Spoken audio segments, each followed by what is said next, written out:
So my role at Ceridian is, I guess I look at it a little differently. It's doing things today to make sure that our sales force is successful tomorrow. So it's all the leading activities that we have to do to invest in our sales organization. So organizational readiness, education and communication to make sure that our sales team has what they need when they need it in the future to be successful.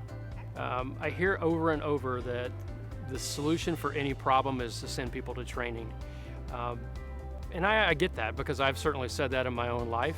But what I've found is that when you don't really understand the problem, it's very likely you're going to fix the wrong thing. What is the role of sales enablement and where does it fit in really the sales cycle, I guess is what I would look at it, or maybe even more broadly in the customer life cycle. Like a lot of things that are evolving, you really have to ask what people mean by sales enablement.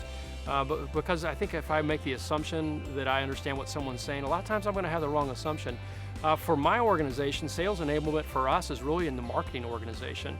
So it's really understanding what are the market differentiators, how do you compete in the industry, how is your product different, and putting content in the hands of the sales organization so that they can be effective in what they do. And so for us, we're actually really, what a lot of people would consider that enablement function is really in our marketing organization.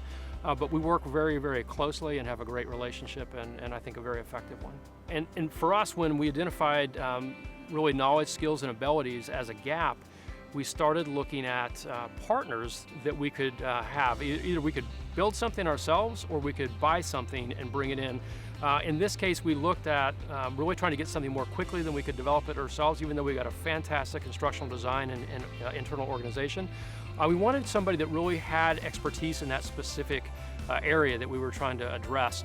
So we looked out in the marketplace, so we did some research just like every organization does. That led us to Corporate Visions as really considered to be best of practice, best of breed in the space we were looking at. And then interviewing them, talking to them about how they changed the organizations they work with, how they went about work. And I think a really neat thing was alignment of our corporate cultures and how their team really felt like a natural extension of our team. We talked about some of the things that were a little different than their customary delivery and where we were trying to get some changes, and they brought to the table customized solutions that really built on the success of the platform that was tried and true for them, but then added to that those gaps, those additional things that we were looking to address, brought together. And at our sales kickoff where we rolled out some of our training, it really was interesting to see the facilitators from Corporate Visions sitting there side by side with our sales team, and it really was like they were part of our organization and our team.